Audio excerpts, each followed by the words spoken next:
en mi última vida, mi hermano pequeño fue secuestrado por traficantes de personas. Y fue entonces cuando despertó su sistema de intercambio. Intercambió su cuerpo por el mío. Yo fui quien quedó encadenado y golpeado en una pocilga inmunda, mientras él vivía en mi cuerpo, disfrutando del amor de nuestros padres, el doble de lo que le daban a él. 10 años después, finalmente me encontraron, pero en el momento en que llegué a casa, mi hermano volvió a usar el sistema y nos cambió de nuevo. Corrió directamente a los brazos de nuestros padres, sollozando y culpándome de su secuestro. Entonces mis padres encontraron un diario en mi mesilla, escrito con mi letra, pero lleno de palabras que yo nunca había escrito. Mi hermano lo había falsificado, imitando mi tono a la perfección. Página tras página, me pintaba como una persona egoísta y cruel, alardeando de cómo había dejado que se lo llevaran. Desde ese momento, mamá y papá me odiaron. Dejaban que mi hermano hiciera lo que quisiera, insultarme, pegarme, incluso se convencieron de que su última idea era buena. Me drogaban y me vendían a una viuda ciega y lisiada de las montañas. Lo oí todo. La rabia era demasiado fuerte. Así que prendí fuego a la casa y los llevé a todos conmigo. Entonces abrí los ojos y volví. Volví al día exacto en que mi hermano y yo conocimos al traficante. Esta vez, yo actué primero. Agarré la mano del traficante, pero mi hermano me detuvo. Abuela, mi hermano mayor no necesita las manzanas acarameladas. Dáselas a mí. Vale, el traficante dudó y luego negó con la cabeza. Llevarse a 2 niños era demasiado arriesgado. Uno solo era más fácil de controlar. Me soltó y cogió la mano de mi hermano. Él me sonrió y se inclinó para susurrarme. Hermano, sé que tú también has vuelto a esta vida. ¿Crees que puedes robarme mi sistema? Ni lo sueñes. Me quedé mirando cómo se alejaba con la traficante y sonreí con sarcasmo. Hermanito, espero que cuando hayas agotado tus 2 intercambios, sigas sonriendo. Poco después de llegar a casa, oí en mi cabeza la misma voz de mi vida anterior. Dado que el huésped ha sido secuestrado, el sistema ha activado la capacidad de intercambio de cuerpos. Tienes 2 intercambios. ¿Quieres usar uno ahora? En mi última vida. Así fue como mi hermano se dio cuenta por primera vez de que había sido secuestrado. Sin dudarlo, intercambió su cuerpo por el mío. Y ahora, él seguía sin poder esperar. Intercambio confirmado. Huésped, te queda un intercambio. Llámame cuando lo necesites. Me invadió una oleada de mareo. Cuando abrí los ojos, estaba en un coche en movimiento. Me giré hacia la ventana y vi mi reflejo. Había vuelto al cuerpo de mi hermano. La mujer sentada a mi lado, sujetándome, era la misma que antes. Mabel, la conductora, una mujer mayor llamada Fabienne, era su jefa. Tenían un sistema. Fabienne, de unos 60 años, hacía de anciana dulce que vendía manzanas acarameladas para atraer a los niños. Luego, ella y Mabel los llevaban escondidas a las montañas y los vendían. Yo solo tenía 8 años, así que no estaban muy pendientes de mí. Me recosté en el asiento y los recuerdos se agolparon en mi mente. Durante 10 años, solo había tenido una pregunta. ¿Por qué? ¿Por qué me hizo eso mi propio hermano? Cuando me encontraron, ni siquiera tuve la oportunidad de preguntárselo. Él cambió inmediatamente. Me echó toda la culpa y me susurró al oído. Hermano, dejaste que me capturaran y no hiciste nada. Te lo merecías. Ahora que has vuelto, pagarás por lo que hiciste. Pero yo intenté detenerlo. Le dije que no se fuera con esa mujer, pero no me escuchó. Incluso me insultó, diciendo que solo quería la manzana acaramelada para mí. Él decidió irse. De alguna manera, yo era el culpable. Después de que nos intercambiamos, corrió hacia nuestros padres, llorando, diciendo que yo le había tendido una trampa. Al principio, no le creyeron. Luego los llevó a mi almohada, donde había escondido un diario que decía: vi al traficante llevarse a mi hermano, pero les dije a mamá y papá que no lo había visto porque no quería compartir su amor.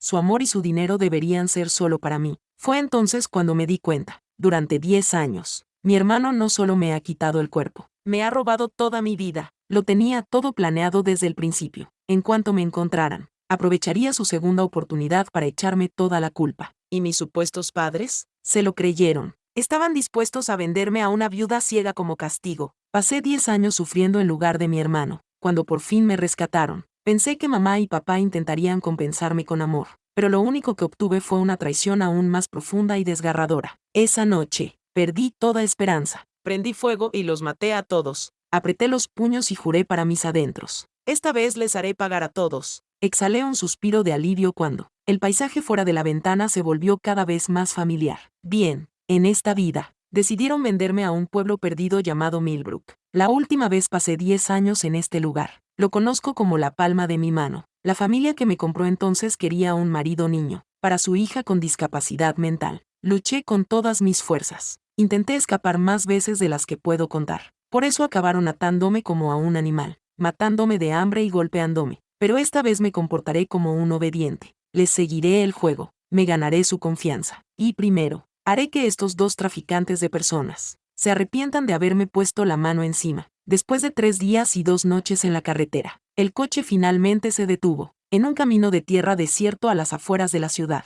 La mujer que me vendió, Fabienne, y su compañero me sacaron del coche. Vamos, chico, estamos en casa de la abuela, vamos. Asentí y salí sin protestar, con mi aspecto dócil y educado de siempre. Durante 3 días no había llorado ni montado ninguna escena. Comía todo lo que me daban. Ahora, de pie en medio de la oscuridad y la desolación del campo, no tenía ningún miedo. De hecho, sonreí con ilusión y pregunté, tía, abuela, ¿habrá manzanas caramelizadas para mí más tarde? Sí, sí, su compañera, Mabel, me despidió distraídamente con la mano y, luego se inclinó hacia Fabienne y le susurró, ¿crees que este niño es lento? Estamos en medio de la nada y, todavía está pensando en caramelos. Nadie va a pagar por un idiota. Fabienne negó con la cabeza. No pasará nada. La hija del comprador también es tonta. Aunque él sea un poco lento, no importará. 2 idiotas juntos. No importa. Siempre que puedan tener hijos. Luego me llevaron en silencio al pueblo. Pronto llegamos al lugar donde me compraron la última vez. Todos los Willoughby ya estaban esperando en el patio. En cuanto me hicieron entrar, sus caras se iluminaron con amplias sonrisas. Jethro, el padre, levantó una lámpara de aceite y se inclinó para inspeccionar mi rostro.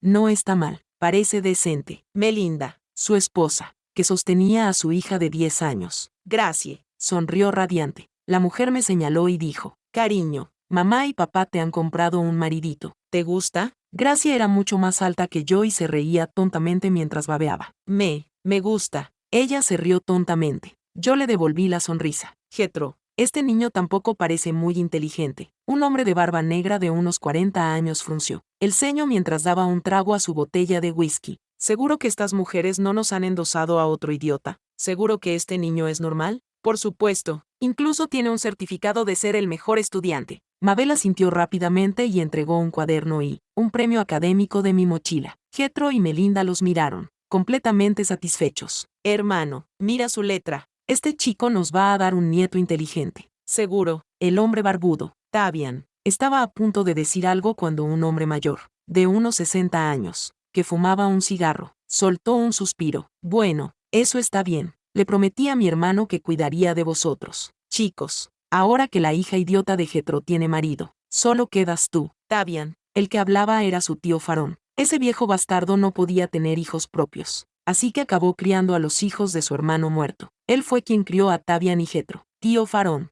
ya tengo más de 40 años. Me he pasado toda mi maldita vida trabajando en el campo en este pueblo perdido. ¿Quién demonios me querría a estas alturas? Al menos Jethro tuvo suerte. Consiguió casarse con nuestra prima. Yo no tengo nada. Puse los ojos en blanco. No me extraña que su hija fuera tan tonta. Al segundo siguiente, jadeé como si acabara de darme cuenta de lo que estaba pasando, con el rostro retorcido por el miedo antes de romper a llorar a lágrima viva. ¿No vamos a comprar manzanas caramelizadas? Probablemente preocupados de que mis llantos despertaran a los vecinos. Jethro y Melinda se agacharon, haciéndome callar y tratando de calmarme. Mabel y Fabienne, 2 mujeres que estaban cerca, intervinieron. SHH, no llores. Pequeño, si te casas con esta niña cuando crezcas, obtendrás algo aún más dulce que las manzanas caramelizadas. Sorbiendo mis lágrimas, fingí creerles. ¿De verdad? Suspiraron aliviadas y asintieron con entusiasmo. Señalé a la pequeña Gracie, que se estaba babeando toda, pero yo solo soy un niño. ¿Cómo voy a casarme con ella? Se rieron. Así es como funciona. Los niños crecen y se casan. Si os prometéis ahora, creceréis juntos y os querréis más. Toda su familia te cuidará.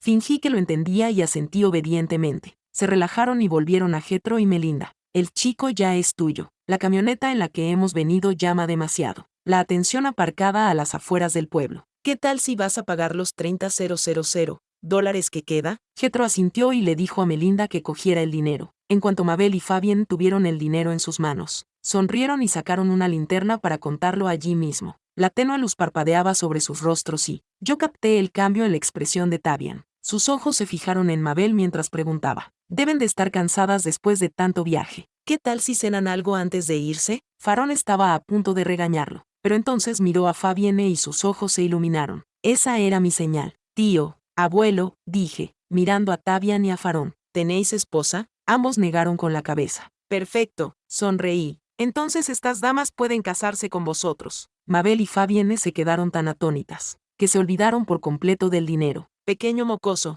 ¿qué demonios estás diciendo? Me escondí detrás de Gracie, con aire pequeño e inocente. Pero tú dijiste que todos los hombres necesitan una esposa. El tío y el abuelo no tienen. Así que, deberían casarse con vosotras. La cara de Tavian, que hacía unos momentos estaba sombría, se puso roja como un tomate por la emoción. Dejó la botella de whisky y se frotó las manos. Farón pensaba lo mismo. Uno nunca había podido encontrar esposa. Al otro lo había abandonado su mujer al darse cuenta de que no podía tener hijos. Llevaban décadas solos. Ahora, con dos mujeres prácticamente servidas en bandeja, ¿cómo no iban a sentirse tentados? Intuyendo que algo no iba bien, Mabel y Fabienne se pusieron tensas. Buscaron rápidamente sus teléfonos en los bolsillos. Demasiado tarde. Tavian y Farón las inmovilizaron antes de que pudieran reaccionar. Jethro, ¿qué opinas? Tavian sonrió. Nos las quedamos y tú no tienes que pagar los $30,000.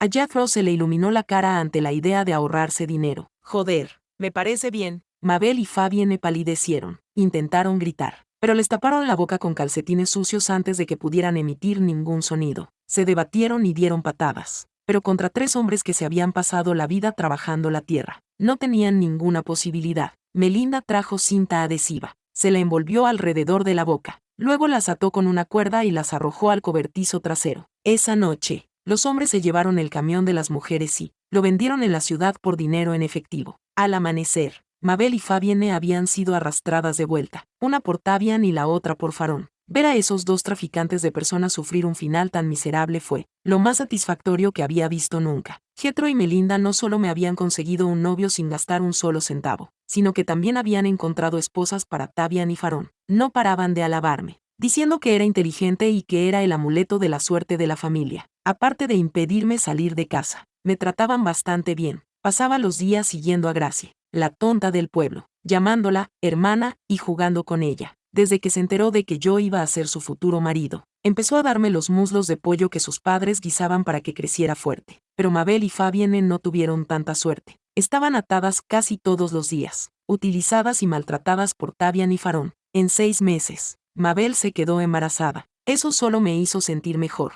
Esas dos habían pasado toda su vida vendiendo a personas como si fueran ganado, y ahora podían experimentar lo que era estar atrapadas, indefensas y violadas. Gracie era una idiota, pero era buena conmigo. Me escuchaba cuando hablaba e incluso convenció a Jethro y Melinda para que me dejaran ir al colegio con ella. También me protegía, negándose a dejar que me trataran como a una sirvienta. Al principio se resistieron, pero cuando ella montó una rabieta, llorando, gritando e incluso negándose a comer, cedieron. Así que me enviaron a la escuela del pueblo con ella, aunque me cambiaron el nombre por Jorren y le dijeron a todo el mundo que era un huérfano que habían acogido. Todo el pueblo se lo creyó, veían lo bien educado e inteligente que era y nunca sospecharon nada. Incluso elogiaban a Jethro y Melinda por ser tan buenas personas, diciendo que la bondad trae buena suerte. Al fin y al cabo, su hija había encontrado una compañera maravillosa. Yo trataba a Gracie como a una hermana de verdad, cuidándola en todo lo que podía. Una vez, se torció el tobillo en las colinas detrás del pueblo y la llevé a casa cargándola en brazos,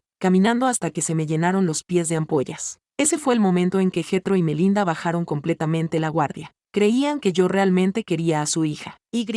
En cierto modo, era así, no como ellos pensaban, sino porque ella era amable. De todas las personas de esa casa, en mis 2 vidas, ella era la única que me había tratado con verdadera amabilidad. En mi última vida, ella había sido la única razón por la que no me había destrozado por completo el maltrato. Su mente era sencilla, su mundo puro, no había crueldad en ella. 10 años pasaron en un abrir y cerrar de ojos. Ahora era un adulto y Gracie tenía 20 años. Sabía que mis verdaderos padres y la policía me encontrarían pronto, y mi hermano pequeño volvería a su propio cuerpo en cualquier momento. Así que, el día de mi ceremonia de mayoría de edad, les dije a Jethro y Melinda, por favor, organicen una boda para Gracie y para mí. Era hora de que toda su familia pagara por lo que me habían hecho en mi vida anterior. Las bodas rurales siempre eran un gran acontecimiento. Montaron una gran carpa a la entrada del pueblo y todas las familias ayudaron. Me puse un traje elegante y a medida, mientras que Gracie llevaba el vestido de novia blanco que sus padres habían elegido para ella. Estaba radiante de emoción, sosteniendo mi mano y mirándome con una gran sonrisa. Jorren, estás muy guapo. Pero cuando se dio cuenta de lo distante que estaba, su sonrisa se desvaneció y me preguntó con ansiedad: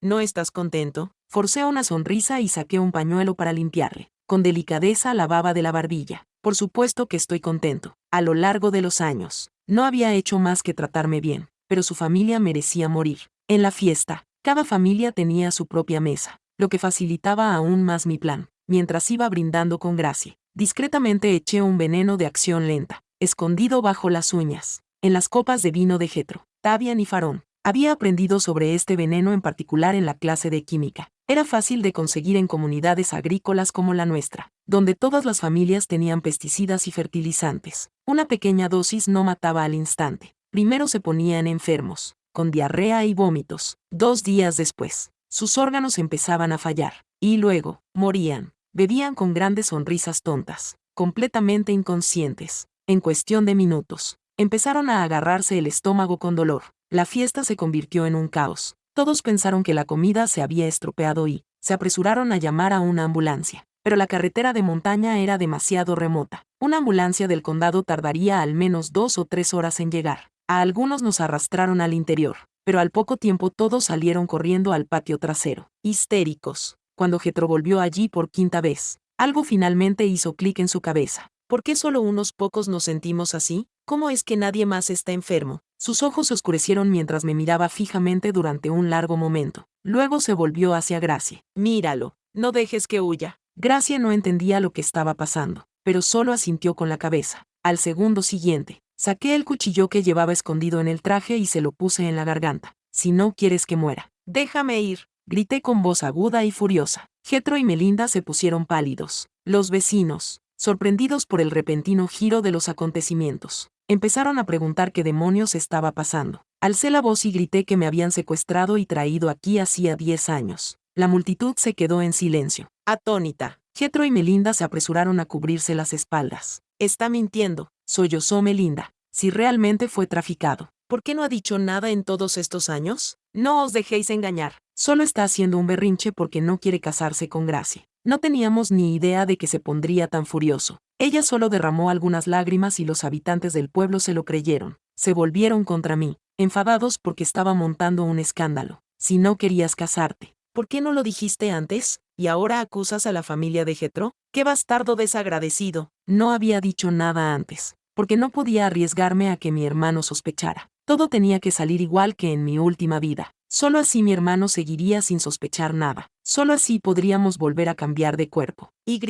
Efectivamente, una sirena de policía resonó en la entrada del pueblo. Lo sabía. Mamá y papá han traído a la policía para encontrarme. En ese momento, volví el cuchillo hacia Tavian y Farón, que salían tambaleándose del patio trasero, agarrándose el estómago. Tienen mujeres traficadas encerradas en sus casas. Id a comprobarlo si no me creéis. Los habitantes del pueblo estallaron en caos. Alguien murmuró que, 9 años atrás, Tavian había aparecido de repente con un bebé, diciendo que lo había encontrado mientras pastoreaba ovejas. Otro dijo que había oído a Farón golpear a una mujer en medio de la noche. Cuando le preguntaron, él se había reído y había dicho que era la televisión. Cuanto más lo pensaban, más sentido tenían mis palabras. Uno tras otro, corrieron hacia sus casas. Al darse cuenta de que estaban a punto de ser descubiertos, Tavian y Farón perdieron los nervios. Ya no les importaba Gracie. Vinieron directamente hacia mí, lanzándome puñetazos. En realidad, nunca pensé en hacerle daño, así que dejé que me tiraran el cuchillo de las manos. Me tiraron al suelo de una patada. Tavian cogió una pala que había cerca y me la clavó con toda su fuerza. No, gritó Gracie, pero Jethro y Melinda la sujetaron. Sentí algo cálido resbalar por mi frente y me zumbaron los oídos. Estos cabrones van a matarme. Me acurruqué, protegiéndome la cabeza mientras Tavian y Farón me pisoteaban y me golpeaban. Entonces, una voz aguda y autoritaria resonó desde la puerta. Policía, soltad las armas. Por fin exhalé aliviado, pero entonces todo se volvió negro. Cuando volví a abrir los ojos, habían pasado 2 días. Al igual que en mi última vida, estaba tumbado en una cama de hospital. Tenía la cabeza envuelta en gruesos vendajes y un gotero en la mano. Mamá y papá estaban sentados a mi lado, con los ojos rojos y llorosos. Detrás de ellos, mi hermano estaba de pie, sonriendo. En cuanto desperté, Mi madre se abalanzó sobre mí, sollozando. Mi niño, has sufrido tanto. Te hemos buscado durante años y por fin te hemos encontrado. La voz de mi padre estaba cargada de emoción. Vamos a arreglar esto. Lo juramos. Mi hermano, de pie detrás de ellos, curvó los labios en una lenta y retorcida sonrisa. Entonces, su voz resonó en mi mente. Sistema, usa la última oportunidad.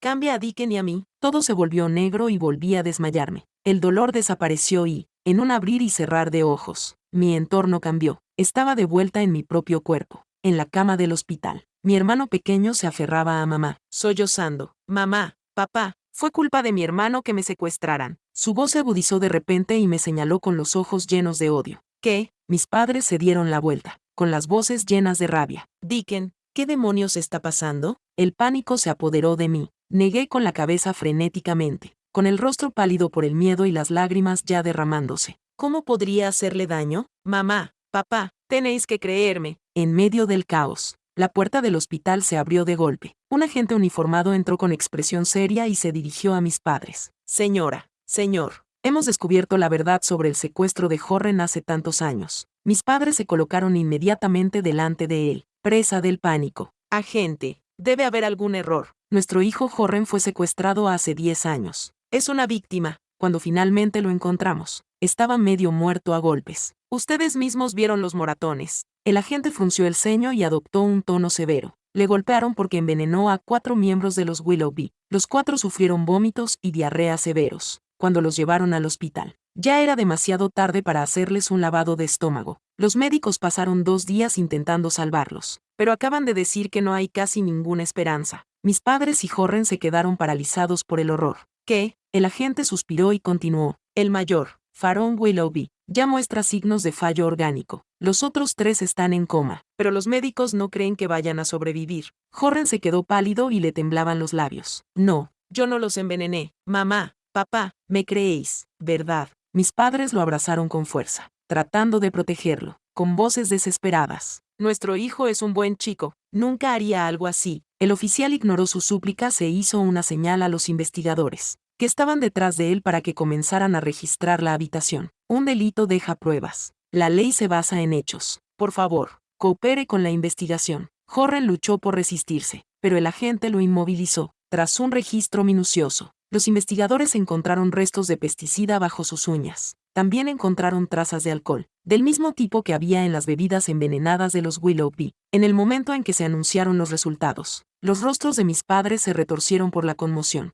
aún negándose a creerlo. Lo secuestraron. Debe de estar traumatizado. Solo estaba actuando. No quería hacerlo. En ese momento, Jorren finalmente se dio cuenta. Debe ser culpa mía. Tú, pequeño bastardo, esto es culpa tuya, me gritó. Jadeé, fingiendo estar aterrorizado, agarrándome a la manga de papá como un niño asustado, con los ojos llenos de lágrimas. Jorren, ¿cómo puedes decir eso? Tú eres quien los envenenó. ¿Cómo puedes culparme a mí? Fuiste demasiado imprudente, pero no pasa nada. Mamá, papá y la policía te ayudarán. Solo tienes que reconocer lo que hiciste. Jorren gritó frustrado y se abalanzó sobre mí, pero mamá lo sujetó. Jorren, tu hermano ha pasado los últimos 10 años buscándote. ¿Cómo puedes decir algo así? Jorren rompió a llorar y gritó. Fue él. Mi hermano es el motivo por el que me secuestraron. Hace 10 años. Esos traficantes iban a por él, pero les dijo que yo era más joven y más fácil de manejar. Así que se llevaron a mí en su lugar. Si no me creéis. Mamá, papá, buscad en su habitación. Planeaba deshacerse de mí hace 10 años.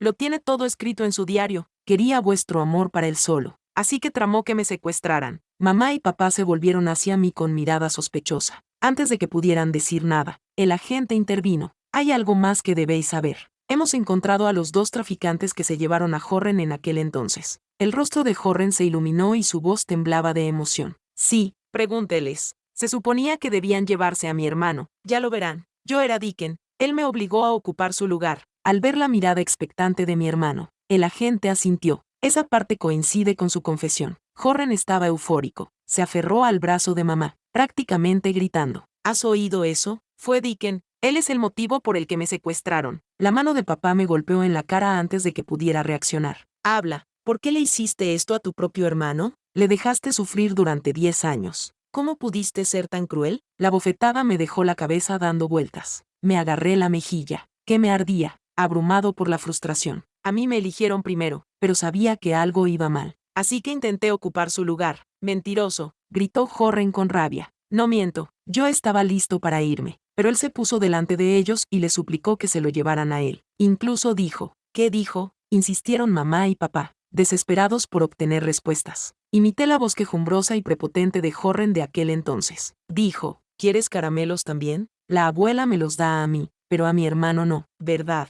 Y una mierda, gritó Horren con el rostro desencajado, por el pánico al darse cuenta de que había caído en una trampa. El agente no prestó atención a su arrebato, se volvió hacia mis padres. Es verdad, los traficantes lo dijeron ellos mismos. El pequeño intervino de repente, exigiendo que soltaran a su hermano y se lo llevaran a él en su lugar. Así que no, su hijo menor, Horren, no fue secuestrado por culpa de su hermano. Él mismo tomó la decisión. Mamá y papá se quedaron allí, atónitos. Hace 10 años, Horren era un niño mimado. Nunca entendió los límites. Hasta los 8 años, siempre me quitaba cosas, incluido su amor. Ahora, al recordar cómo era entonces, mis padres empezaron a creer lo que decía el agente. Al ver que dudaban, Horren rompió a llorar. Mamá, papá, solo quería que no se llevaran a mi hermano. ¿Está tan mal? He sufrido durante 10 años en su lugar. Están diciendo que yo quería pasar por un infierno mientras él se hacía la vida de pijo. Mamá y papá miraron sus heridas, las lágrimas que corrían por su rostro, y la culpa se apoderó de ellos.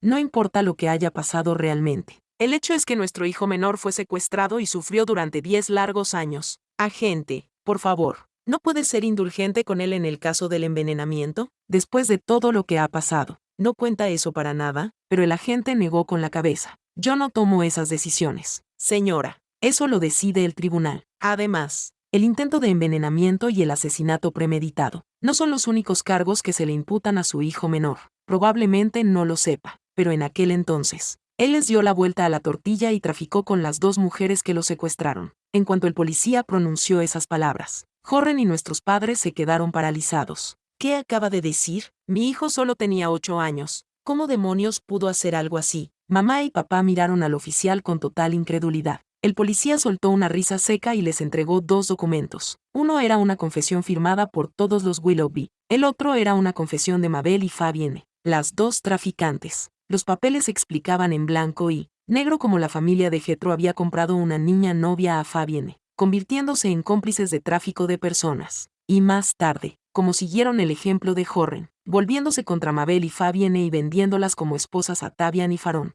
A Horren le temblaban las manos mientras leía. Entonces, cegado por la furia, arrebató los papeles y los hizo trizas. ¿Y una mierda? ¿Creéis que podéis echarme esto encima? Esas 2 se lo merecían. El policía lo miró con aburrimiento. Solo eran copias de seguridad. Da igual que las rompas. Chico, ¿y qué hay de ti? ¿Qué le diste la vuelta a la situación y vendiste a los traficantes? Toda la familia de Jethro y esas 2 mujeres dieron la misma declaración. Es imposible que lo coordinaran. Los ojos de Horren parpadearon cuando algo hizo clic en su mente. Una lenta sonrisa se dibujó en su rostro. ¿Y qué? No tienes pruebas reales que demuestren que lo hice. Y aunque lo hiciera, tenía 8 años en ese momento. No puedes acusarme de nada. Esa parte era cierta. Y el policía asintió. Sí, en eso tienes razón. Pero cuando envenenaste y mataste a toda la familia de Jethro, eras un adulto, y por eso irás a la cárcel. Así que yo empezaría a prepararme para el juicio si fuera tú. Con eso, el oficial se dio la vuelta y se marchó, llevándose consigo al equipo de investigación y sus pruebas. Mamá y papá se quedaron allí, demasiado atónitos para hablar. Y Horren, cuando finalmente se dio cuenta de la burla en mis ojos y la sonrisa en mis labios, se dio cuenta exactamente de lo que había hecho. Había elegido ese momento, deliberadamente, para acusarlo de un asesinato del que no podría escapar. De repente, se lanzó de la cama del hospital y se abalanzó sobre mí. Tú hiciste esto, eres un mierda. ¿Crees que solo porque has tenido una segunda oportunidad en esta vida puedes pegarme? Su mano estaba a pocos centímetros de mi cara cuando papá le agarró la muñeca. Horren, ¿te pasó algo cuando te secuestraron? ¿Por eso has hecho todo esto? ¿Y ahora dices todas estas locuras y vas a por tu hermano? Mamá se agarró el pecho y sollozó. Claro, mi hijo nunca mataría a nadie a propósito. Debe de haber sufrido un trauma. Es la única explicación. Los ojos de Horren se oscurecieron al oír sus palabras y, de repente, dio un giro inesperado. Ah, aléjate de mí, me duele la cabeza. Joder, esos malditos criminales. Os mataré a todos. Se dejó caer al suelo, agarrándose la cabeza y gritando como si no reconociera a nadie. Se me revolvió el estómago. ¡Qué cabrón! Estaba fingiendo un brote psicótico para evitar la condena. Su actuación fue tan dramática que nuestros padres llamaron inmediatamente a un psiquiatra. El diagnóstico fue trastorno de identidad disociativo grave y trastorno bipolar. Al parecer, durante un episodio, era peligroso para los demás. Nuestros padres estaban desconsolados, pero aliviados. Ahora, Jorren no se enfrentaría a la pena de muerte. Mamá lo abrazó, llorando. Mi pobre hijo, ¿por qué tu vida es tan injusta? Mientras tanto, Jorren me miró, con aire de suficiencia. Buen intento, Deacon. ¿De verdad crees que tus jueguecitos pueden derrotarme? No solo voy a salir impune, sino que he ganado aún más el amor y la atención de mamá y papá. Una vez que nuestros padres salieron de la habitación, se recostó contra las almohadas y me sonrió. Me senté a su lado, pelando una manzana, y me reí. Siempre has pensado que yo intentaba robarles el amor a mamá y a papá. ¿Por qué? Ahora por fin lo entiendo. Estás loco, hermano. Se le enrojeció la cara de ira. Claro que lo estoy, y esta locura me salvará la vida. Has tramado un plan durante 10 años. Has sufrido en mi lugar durante 10 años y, al final, no has podido hacerme nada. Le di un mordisco a la manzana. ¡Qué dulce! Eres un completo idiota. He tenido una segunda oportunidad en la vida. ¿De verdad crees que voy a dejar que las cosas vuelvan a ser como antes? Déjame que te ponga al corriente. Vivir con los Willoughby era estupendo. Comida casera recién hecha, aire fresco de la montaña e incluso podía ir al colegio. Jethro y Melinda confiaban plenamente en mí. Si no, ¿cómo crees que conseguí envenenarlos? Me reí y el rostro de Jorren se ensombreció, adquiriendo un feo tono rojizo. Así que todas esas palizas, ¿las dejaste que te las dieran? Asentí con la cabeza. ¿Qué más? Esperé 10 años. Por supuesto, tenía que hacer que mi acto final fuera convincente. Si me hubieran rescatado sin un rasguño, habría sospechado. ¿De verdad estabas tan desesperado por cambiar de lugar en aquel momento? Estúpido hermanito, quería que mordieras el anzuelo, que volvieras y aceptaras el castigo que siempre te había correspondido. No te condenarán a muerte, pero a partir de ahora estarás encerrado en un hospital psiquiátrico. Sinceramente, me parece justo. Mientras tanto, yo aprovecharé al máximo el amor de mamá y papá, su dinero y sus recursos. Eso fue la gota que colmó el vaso. Jorren gritó. Agarró el cuchillo de fruta que estaba a mi lado y se abalanzó sobre mí. Por suerte, le agarré la muñeca con fuerza y lo inmovilicé. Ya estás medio muerto por tus heridas. ¿Cómo demonios piensas luchar contra mí? Le clavé los dedos en la herida de la cabeza. El corte se abrió. La sangre se filtró a través de los vendajes mientras él se agarraba la cabeza, gritando de dolor. Entonces, sin pensarlo 2 veces, me clavé el cuchillo de fruta en mi propio hombro. Lo saqué y lo tiré sobre su cama. Justo en ese momento, mamá y papá irrumpieron en la habitación, con la policía entrando detrás de ellos. Sus caras se pusieron pálidas. Jorren ha vuelto a perder los estribos. Solo estaba intentando pelarle una manzana y él ha cogido el cuchillo y ha intentado matarme. Me tambaleé y me derrumbé en los brazos de mamá, llorando. Está mintiendo, gritó Jorren apretando los dientes por el dolor, con el rostro desencajado por la furia. Él me pegó primero y luego se apuñaló a sí mismo. Yo sollozaba aún más fuerte. Si no me creéis, mirad las huellas. Si me hubiera apuñalado yo, sus huellas no estarían en el cuchillo. Y fue entonces cuando el pequeño idiota se dio cuenta. Por eso había dejado el cuchillo donde él pudiera cogerlo fácilmente. Su rostro se retorció de rabia, pero lo único que pudo hacer fue mirar cómo los policías se llevaban el cuchillo para analizarlo. Cuando llegaron los resultados, tal y como esperaba, me aferré a mamá, llorando como si se me fuera a romper el corazón. Mamá, papá, siempre ha estado celoso. Siempre ha intentado quitarme vuestro amor. Ahora ha perdido la cabeza. Va a matarme, pequeño bastardo. Nunca debiste haber tenido su amor. Mamá y papá siempre me han querido más a mí. Su amor me pertenece a mí. Los ojos de Jorren ardían de furia. Su rostro se retorcía de rabia. Dejé escapar otro sollozo entrecortado. Mamá, papá, si eso es lo que siente, echadme de casa. Así ya no se volverá loco por esto. Los policías seguían en la habitación. Era imposible que mamá y papá aceptaran algo tan descabellado. ¿Y si no lo detienes ahora? ¿Y si un día te ve tratándome bien, pierde los nervios y vuelve a hacer daño a alguien? Esta vez me ha hecho daño a mí. ¿Y si la próxima vez eres tú, mamá o papá? Me eché a llorar, lanzándole su peor pesadilla a la cara. En mi última vida, venderme a un viejo ciego y lisiado en medio de la nada no fue solo por mi hermano. La verdad, no podían soportar tener un hijo como yo, dañado, no deseado, una mancha en sus vidas perfectas. Los Willoughby me mantuvieron encerrado en una posilga durante 10 malditos años, golpeándome y matándome de hambre hasta que perdí la cabeza. Si no hubiera sido por Gracie, que tuvo la bondad de pasarme a escondidas restos de comida, habría muerto a causa de la tortura. Para mis padres, Yo no era familia. Era un lastre, una vergüenza de la que querían deshacerse. Así que cuando mi hermano pequeño le suplicó que se deshicieran de mí, no lo dudaron. Me llevaron a un viaje para aclarar mis ideas, y me abandonaron en las montañas, dejándome a merced de una viuda vieja, que me recogió como a un perro callejero. Todo porque les importaba más guardar las apariencias que su propia sangre. Así que, los quemé vivos. Esta vez, mi hermano va a sentir lo que es ser traicionado y abandonado. Y tal y como esperaba, mis palabras los conmocionaron. Llevaban días intentando mover los hilos, sobornando a gente, cualquier cosa para mantener a Jorren fuera de un hospital psiquiátrico. Lo querían en casa, medicado, vigilado y controlado. Pero después de todo lo que pasó, después de oír lo que acababa de decir, mamá y papá estaban asustados. Deacon, no te preocupes. Voy a buscar un médico para que te cure la herida. Mamá salió corriendo y papá llamó a gente para que atara a Jorren a la cama mientras él se retorcía y gritaba. Cuando empezó a soltar cosas aún más locas, le metieron algo en la boca para callarlo. Me presioné el hombro recién vendado con la mano. Luego lo miré y sonreí. Ahora dime, ¿quién es el perdedor? Su rostro se retorció de rabia. Sus ojos ardían de furia. Murmuró algo, pero la mordaza lo silenció. 10 días después, los médicos anunciaron que los 4 miembros de la familia Willoughby habían fallecido. Jorren finalmente se enfrentaba a un juicio por asesinato. ¿Y quiénes lo juzgaban? Mabel y Fabienne, las 2 mujeres que habían sido rescatadas. Verlas en el tribunal me hizo sentir bien. Mabel parecía vacía y agotada, como si le hubieran succionado la vida. No dejaba de murmurar sobre venganza y, de repente, gritó el nombre de un niño, el bebé que había tenido con Tavian 7 años atrás. Odiaba tanto a Tavian que un día, mientras le daba el pecho, lo asfixió hasta matarlo. Por eso Tavian la golpeaba aún más fuerte. Así fue como perdió la cabeza. Pero Fabienne lo había pasado aún peor. Ya tenía entre 50 y 60 años. Pero cuando Farón descubrió que había entrado en la menopausia, la torturó de formas que ni siquiera quiero describir.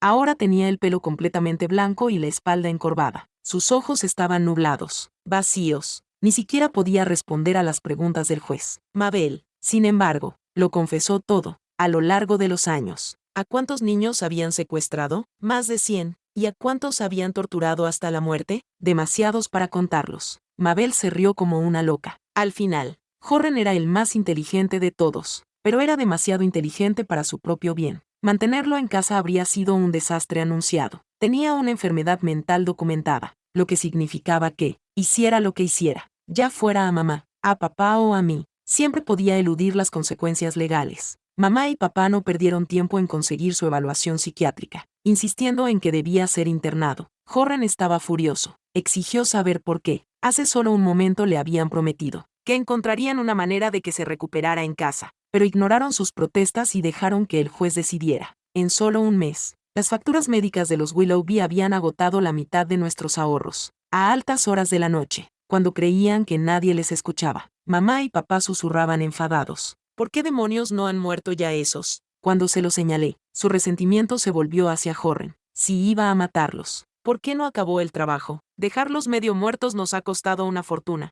Así que decidieron castigarlo, dejarlo pudrirse en el psiquiátrico, dejarlo que se las arreglara solo. Al menos así no tendrían que preocuparse de que enloqueciera y se volviera contra nosotros. Al final, el juez condenó a Mabel y Fabienne a 30 años por tráfico de personas. En cuanto a Jorren, su diagnóstico le salvó de la pena de muerte, pero lo encerraron en un hospital psiquiátrico. Mientras se lo llevaban, me miró con puro odio. Ya verás, escupió, si tengo otra oportunidad, no volveré a perder contra ti. Pero lo que no entendía era que, si yo seguía vivo, él nunca tendría otra oportunidad. En cuanto llegué a casa, quemé todas las cosas que Jorren había dejado en mi habitación, incluido ese diario falso que había hecho. 3 meses después, Jorren pidió ver a mamá y papá desde el hospital. Jugó a largo plazo, durante 3 meses seguidos. Fue el paciente perfecto, tranquilo y cooperativo. Incluso dibujó retratos de mamá y papá, y les escribió cartas diciéndoles lo mucho que los extrañaba. Al final, se ablandaron. Al fin y al cabo, era el pequeño de la familia, así que fueron a verlo, con sus cartas y dibujos en las manos. Jorren estaba radiante, charlando con ellos como si nada hubiera pasado. Incluso los llevó a dar un paseo por el jardín del hospital. Antes de irse, se le llenaron los ojos de lágrimas y les rogó que lo visitaran más a menudo. Dijo que quería volar cometas con ellos en el patio del hospital cuando llegara la primavera. Mamá también se emocionó. Unos días más tarde, compró una cometa y volvió a verlo. Ese día, ella y Jorren lo pasaron muy bien. Después de eso, empezó a visitarlo cada vez más. Los médicos y las enfermeras lo elogiaban por su buen comportamiento y su cooperación. Finalmente, el día que cumplió 19 años, mamá y papá decidieron llevarlo a casa para pasar el día, solo para celebrar. Dijo que solo quería volver a ver su casa. No discutí, solo me mantuve alerta. Jorren entró con un pastel que había hecho él mismo. En el pastel estaban mamá, papá y él. Yo no. Se aferró a ellos, haciendo pucheros y diciendo que eran solo suyos. Eso los tranquilizó. Riendo, se sentaron todos a comer. Yo fingí comer también, pero en secreto tiré mi porción a la basura. No tardaron mucho en quedarse dormidos. En un momento estaban sonriendo y al siguiente estaban inconscientes. Me derrumbé en la cocina, fingiendo haberme desmayado. Jorren había echado sedantes en la tarta. Luego cogió un cuchillo y apuñaló a nuestros padres. «Cabrones egoístas», gruñó. «Todo esto es culpa vuestra. Me encerrasteis. Me obligasteis a tomar inyecciones todos los malditos días. Decís que me queréis, pero solo os queréis a vosotros mismos». Una y otra vez, los apuñaló, convirtiéndolos en un charco de sangre. Luego se volvió hacia mí, con el cuchillo en la mano, sonriendo como un loco. «Deacon, si tú también mueres, podré empezar de nuevo». En el momento en que bajó el cuchillo, agarré una barra de metal que había al lado y se la clavé en la pierna. Jorren, que no se lo esperaba, soltó un grito agudo y se derrumbó. «¿No te has comido el pastel?». La conmoción y la rabia se reflejaban en su rostro, pero no perdí el tiempo en responder. Salí corriendo hacia la puerta y grité: «¡Socorro! Mi hermano es un asesino». Jorren salió tambaleándose tras de mí, con la cara cubierta de sangre y aún empuñando el cuchillo. Los vecinos lo vieron y lo entendieron enseguida. Había vuelto a perder la cabeza. Nadie se atrevió a abrir la puerta. Por suerte, tras recibir un golpe fuerte en la pierna, se movía con lentitud.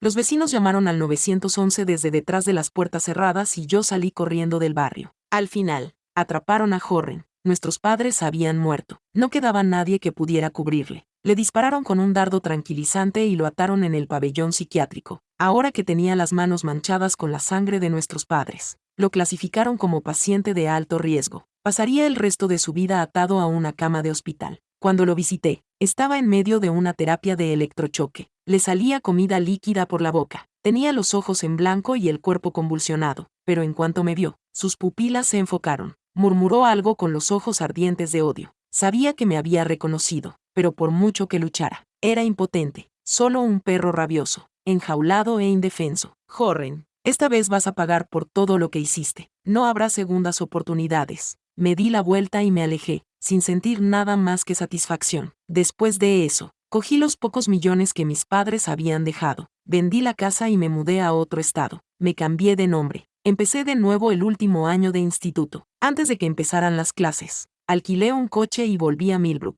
después de que Jethro y los demás murieran. Gracia era la única que quedaba en casa. Apenas salía, la gente del pueblo murmuraba que sus padres y parientes eran criminales que vendían personas como si fueran ganado. «¡Qué asco! Se lo merecen», decían. Algunas de las señoras más amables del pueblo sabían que Gracie no tenía la culpa. Le llevaban comida a la hora de comer. Cuando la volví a ver, estaba sentada en el jardín, aferrada a una vieja camiseta que yo solía llevar, mirando fijamente el lugar donde una vez celebramos aquella ridícula boda en el patio trasero, con los ojos vacíos. La gente me llevó dentro. Ella se volvió, sus ojos se iluminaron y luego se apagaron al ver que no era él. Sonreí. «Soy su hermano mayor». Un destello de esperanza la atravesó. «Es Jorren. ¿Está bien?». «Él me odia. Mis padres le hicieron daño». Tragué el nudo que tenía en la garganta y le revolví el pelo. «Él no te odia. Me pidió que viniera a ver cómo estabas. Tiene miedo de que lo vuelvan a llevar, así que no se atreve a volver». Las lágrimas brotaron de los ojos de Gracie. No dejaba de susurrar: «Lo siento, no pasa nada. Jorren no te culpa». No pude contenerme más y también rompí a llorar. Después de descargar los suministros del coche, me volví hacia la pareja y bajé la cabeza. Les pedí que cuidaran de Gracie. Si alguna vez necesitaban algo, podían llamarme y les enviaría lo que pudiera. Eran gente sencilla y decente. Pensaron que si mi hermano, después de todo, se había tomado la molestia de hacer esto, entonces Gracie debía de tener buena suerte. El alcalde se adelantó: «No te preocupes, chico, la cuidaremos. Nada de esto fue culpa suya. No deberíamos haberla culpado por los pecados de su familia. Ella no sabía nada». Asentí con la cabeza. «Sí, ella no sabe nada. Lo único que sabía era que había un chico llamado Jorren que la seguía todos los días. Le habría dado todo lo que tenía sin pensarlo dos veces». Cuando me fui, Gracie seguía agarrada a mi vieja camiseta gastada. me dijo adiós con la mano mientras corría detrás del coche. Oye, dile a Jorren que lo echo de menos. Lo haré. Gracias. Cuídate mucho. Subí la ventanilla y las lágrimas nublaron mi visión. Pasaron los años. Entré en una universidad de prestigio. Me licencié y me preparaba para mudarme a Australia para estudiar un posgrado. Justo antes de marcharme, recibí una llamada del alcalde del pueblo. Me dijo que alguien había pedido la mano de Gracie. Durante años, había trabajado duro, cuidando de la granja y de las ovejas. Entonces, un día tormentoso, salvó a un chico que se había caído y se había roto una pierna. Era de un pueblo vecino. Su familia no lo quería de vuelta debido a su lesión, diciendo que no podían pagar sus facturas del hospital. Así que Gracie lo cargó a sus espaldas y caminó kilómetros por terreno accidentado para llevarlo al hospital del condado. Sus zapatos quedaron completamente destrozados. Incluso se arrodilló y suplicó a los ancianos del pueblo que le ayudaran. Cuando me enteré, envié dinero por telegrama. El chico recibió tratamiento y se curó la pierna, aunque seguía cojeando, pero se quedó. Decidió quedarse con Gracie y juntos construyeron una vida sencilla, trabajando desde el amanecer hasta el anochecer. Al principio, ella todavía pensaba en Jorren, pero con el tiempo, la amabilidad del chico la conquistó y finalmente accedió a casarse con él. Cuando me enteré, sentí una gran alegría en el pecho. Le envié dinero para la boda. Con ese chico a su lado, sabía que Gracie sería feliz. Y en cuanto a mí, era hora de empezar mi nueva vida.